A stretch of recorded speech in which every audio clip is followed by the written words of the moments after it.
You are my little puppets. I have total control of you, and you have no way of escaping everything that I will put you through.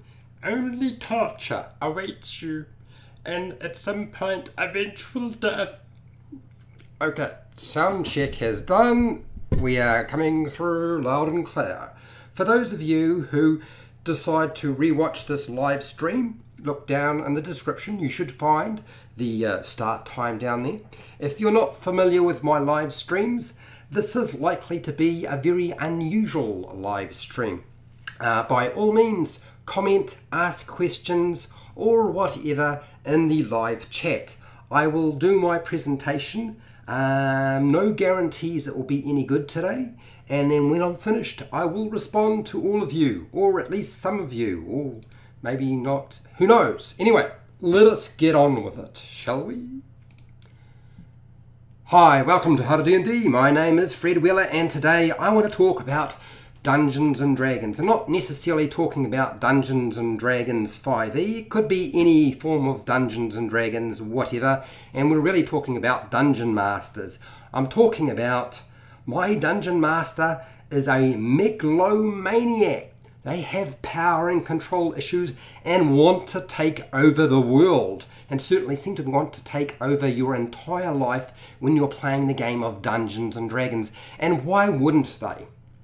Now, the D&D meme here, Cthulhu demands a spell check. I'm going to get back to that at some point. Trust me, we're going to have a discussion of that. I like how Shang Tsung put it, and that is, this is a mortal combat, and once I finally defeat you, I will have your soul. Your soul will be mine. So if you have the unfortunate pleasure of having a megalomaniac at your table, or certainly, let's get real, most megalomaniacs will not be content with just playing Dungeons and Dragons. If they're really a megalomaniac, they're going to really want to take over the world. But certainly they might have some traits and aspects to that kind of concept, and certainly when you're playing the game, it can feel a little bit like they are a megalomaniac who has got nothing more interesting to do than to make your life miserable.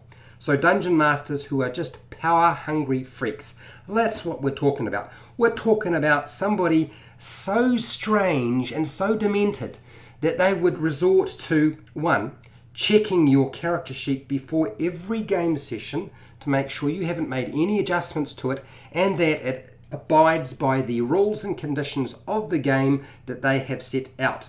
And if they don't, there's going to be a problem. It's getting torn up and you're rewriting it from scratch. Yes, from scratch. No, twink is not allowed here. Twinking unacceptable. Everything apart from your hit points must be in pen.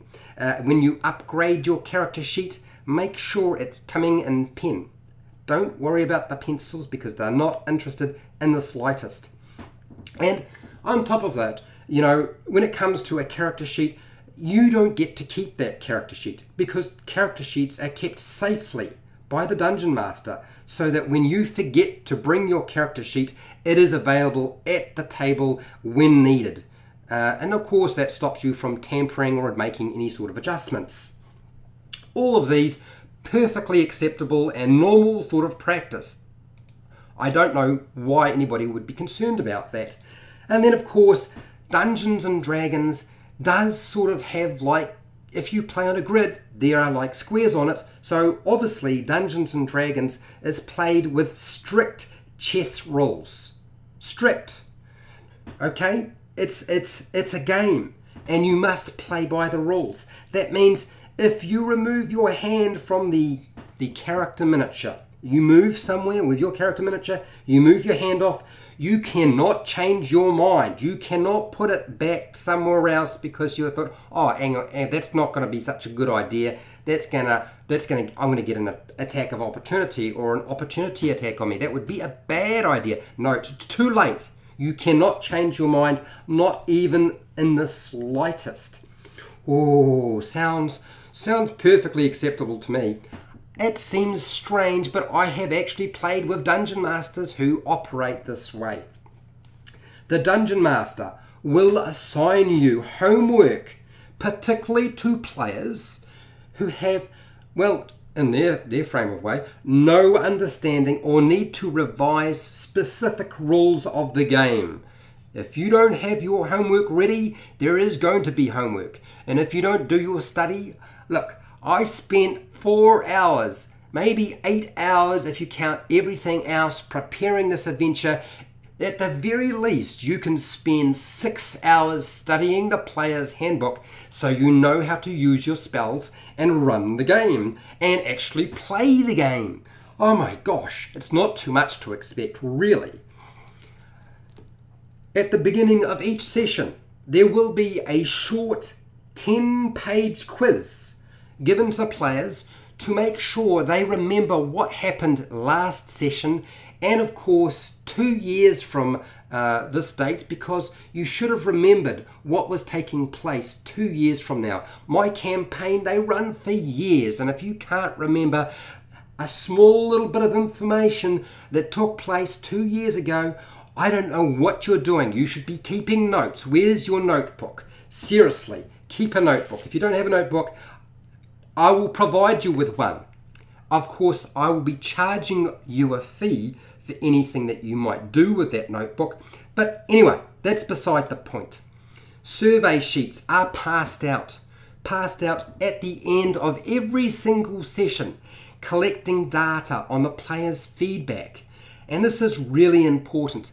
This will ensure that I know whether I should make sure your character dies horribly or your character is tortured, whether you have to deal with a trap that is a save and suck. In other words, if you don't save, your character dies. Or I will ensure that no magic items come your way ever. You won't see a single thing. So those survey sheets there are there to ensure that you stay in line. All perfectly acceptable and sensible things to do in any kind of game, and I don't know why anybody would be concerned. No, I don't know. It seems reasonable to me. I don't see why there should be a problem. You are given a social contract. This is a group contract where everybody is required to sign it. And not only do you sign it in your own blood. Sounds delicious. For those of you who are confused by the Megalomaniac Dungeon Master, they are easily spotted because they have that kind of laugh, that evil Dungeon Master scary laugh that really sort of sends a tingle up your spine. That is not the real laugh. The real laugh is the real nasty darkness. They obviously have the force, the dark force in them, the dark force, that evil laugh. So pay attention to that. Very important to watch out for something like that. And not only that, if your character dies, which it will, for guaranteed, your character's going to die. That character sheet is getting torn up, shredded, turned into confetti, and probably the Dungeon Master is going to dance on it to make sure that it can never be put back together with sellotape or anything like that. It's going through the shredder. Don't think you're going to ever be able to get that thing back, ever. The Dungeon Master provides you with a 600-page hard-covered house rule manual, and you are expected to read this within about a week. Look, 600 pages, you probably read at least 400 pages of The Lord of the Rings when you were a kid. You can manage 600 pages of some sort of manual that they have constructed. Okay, and then one of my favorites is I'm not allowed to roll the dice ever, because the Dungeon Master rolls all of my dice to ensure that I do not metagame. Because if I'm metagaming, I'm doing something wrong. Well, I'm not going to dispute that, but there is no dice rolling for attack rolls, damage. All of that is done by the Dungeon Master. Sounds a little odd, but okay, I'll go with that. And don't forget, you must speak in character. You must speak in character during combat about any tactical decisions you make or instructions you give to the other characters played by other people at that table. And of course, if I see in any way technology like phones coming out, or tablets or laptops, and you are communicating by text to each other various tactical information, well, let's get rid of the technology. No cell phones, no laptops, and certainly no tablets, no technology whatsoever in any stage will be sitting at my table. Don't even bother bringing it in. Dungeons and Dragons is seen as a competitive sport. It is a competitive sport. I don't know where people get this idea that it's cooperative, because it's certainly not. No. And by all means, I will be playing and joining in with you. As the Dungeon Master, I will play another character, and that character is going to be the best character. It will have the best magic items. Not only will it have the best magic items, I'm going to ensure that I get to level up in a higher level than all the rest of you. And of course, I'm quite smart, so I'll make sure that I've built it correctly. Don't you worry about that. One of my favorites is always the Dungeon Master who stalks you on social media. By email, phone, text message. Oh, and look, only between 3 to 6 emails a day, and if you do not respond, there's going to be follow-up phone calls and texts saying, why have you not responded to my email regarding the game? Ha ha ha ha. It's not too much to expect. You can do this at work, surely, that you have time. Okay, so here's all the different aspects to well, not all of them, but some of the concepts behind the Megalomaniac DM, or Dungeon Master. So how do we deal with something like this? Well, you probably can't deal with something like this, but if you're late to your game session, you're out, you're gone, you're never coming back. It doesn't matter if you were 30 seconds late or 30 minutes late. No, I'm not interested whether you had a flat tire or you had a family emergency. You should have made sure you showed up late. And if you had to walk, you should have run. That's what running's for. Okay. I've talked a little bit about the crazy things that have happened at my table and probably at a few other people's tables. And for those of you who haven't figured it out, this is all a bit of a jest. So if you've been sitting here through this and you've suddenly thought, well, what the heck is going on? Well, I'm just mucking around. I'm tired and I've wanted to do this topic for a little while. So how do we rectify the Megalomaniac Dungeon Master? Well, I don't know. It seems a little bit much to ask. Well, I would start off with, let's start with communication. By all means, the best way to communicate with a Megalomaniac Dungeon Master is by electronic means. That is the internet, text message. Phone calls can be dangerous, but even Messenger, Facebook, all of those, fantastic method. Never in person. Never show up in person and talk to them, even with other people around. That would be like the most ridiculous thing to do, is to actually communicate with that person how you feel about their dungeon mastering. No, don't ever do that. And don't forget, when you need to seek advice about something like a situation like this, go and seek advice from complete strangers on the internet, on YouTube like myself, anybody on Twitch, anybody who's willing to give you advice on something. And of course, you won't know very much about these individuals who are giving you this advice. It would be silly to go and see family and friends and ask them advice after you've given them some pretty extensive detail about the situation and whether you decide what you're going to do from here. But, go ask a stranger. Best thing you can possibly do. If that doesn't work, it's time to catch a bus. Get yourself a bus. Leave the country completely. Never come back. Make sure that you have removed any signs of mail or indication, any correspondence that indicate where you have moved to. Make sure if the bus doesn't work, take a plane. Any kind of travel will work. Certainly, it wouldn't be sensible just to leave the game group. Just leave the country. And by far my favourite and probably the best option, if none of this works, is to give up on playing Dungeons and Dragons ever again because of this one experience that you've had. Never play again because you've had one experience that you felt was just too much to bear. There it is. Hasn't this been incredibly useful to you? I would say, yes, it has. It has been. Or my last option to you, for those of you who are concerned that I have not provided you with enough options, is you could always be a dungeon master, be a megalomaniac dungeon master, just like yourself. You don't have to do it the way you would prefer it. You could do it the way you've been shown by somebody else. So, I am finished for my rant or whatever you want to call it. So, if you found this video completely confusing and off topic and utterly useless to you, please give it a thumbs up. If you actually understood anything that I said today, give it a thumbs down. If you want to watch more crappy, horrible video streams like this, please consider subscribing to my channel and hitting the bell button to be notified when I go live and do more silly videos like this, or when I publish a video related to these sorts of topics. Certainly anything related to clickbaity titles and images and just general nonsense.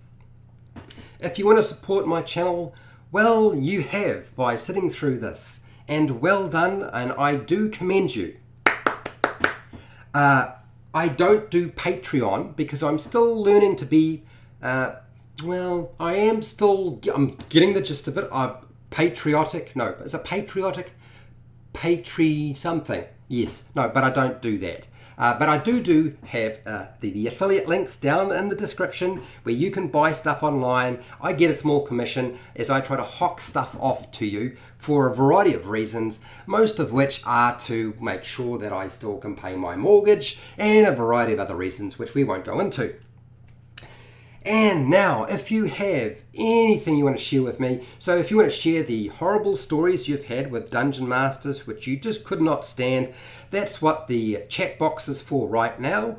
Otherwise, if you're not part of the live stream, feel free to lay in a comment there. If you have any questions for me regarding how to deal with a megalomaniac dungeon master, I would like to remind you I am a stranger, and any information or advice that I give you is probably not very useful to you, and certainly I won't have all the facts, and you're probably better off to go and talk to your family and friends.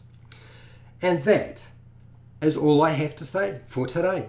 And till next time, keep letting your Dungeon Master roll those 20s.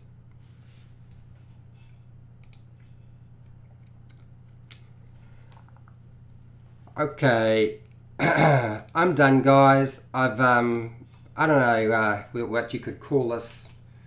This is me trying to figure out how to do a topic which people keep asking me about. So well, sort of in a loose sense of the word, but I thought I would do it. It is certainly a rant. And for any of you who thought that in any way that this was serious, that I was actually going to give you real answers, you are wrong.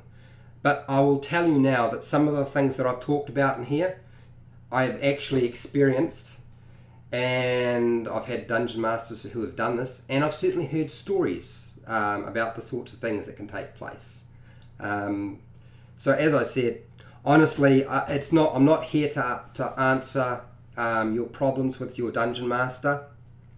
The gist of it really is communicate, seek advice from people you can trust, leave if you can't get anywhere with that. Otherwise, go and be a Dungeon Master. That's really it. Okay? And as I said, I'm a stranger. My advice is not super useful to you, so just remember that. Okay. Dear. How's it going, Raz? First time being in a live stream. Sorry, just excited. Well, hey man, you're welcome to be excited. I've only just read your comment, so if you're wondering what was going on.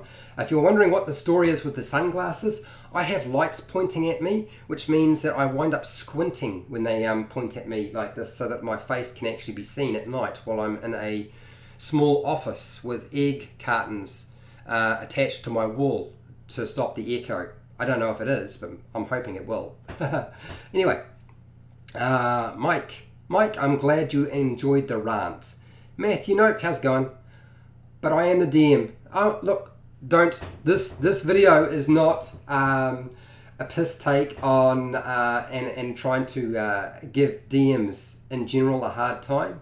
I am just talking about some of the things that, as a general rule, I've had players comment on, and that I've also found annoying when I've been a player.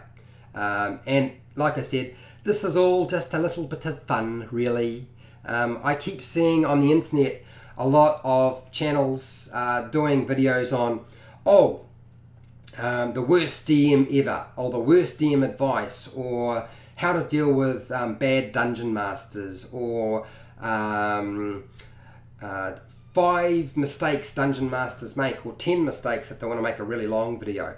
And they are clickbaity, they draw people to them, and they are horrifically unuseful, I find, most of the time, because the problem with somebody like myself or any other channel or anybody on the internet is we'll never know enough of the information around your situation to be able to give you advice. And also too, we're really not, we don't know you well enough to be able to give you good advice. And in the end, we are all adults, so you have to make the decision. You know, you look at the facts, you have to make your final decision yourself like an adult. And if you're not an adult, then it's time to go and talk to mum and dad. Pretty much, that's my view anyway. Matthew, just missed the stream, but keen to watch after. I'm glad you are. Good, excellent. What if my player is a megalomaniac? That might be a follow-up video. Oh dear. I'm sure I will get around to doing something like that. Matthew, that sounds like a very interesting topic. It might take me a little while to put that all together. Yeah, definitely. I will consider doing that. Okay, look, that seems to be it. There isn't anything else to say. I've managed to spill my drink of water all over my table, so I have to clean up the mess and go and have some dinner. I'm going to leave you now. What is likely to happen tomorrow? It really depends if I get my act together. If I get my act together, I can't speak English apparently. If I do actually get it together, I'm going to talk about decompressing before a D&D session. How to avoid decompression sickness. I know that doesn't make an awful lot of sense right now, but it will once I talk about it. And if I don't do it, then I'm just going to put a pre-published video up while I fiddle around at night after work. Okay? Raz, what's this? Just about finished, what's that? Lost Mine of Phandelver with my group. I'm going to connect it to Curse of Strahd. Okay, yeah. Although they are going out level 6. So I'm going to have to boost up the content. Any suggestions? Okay, so my players were running at about level 11, 12.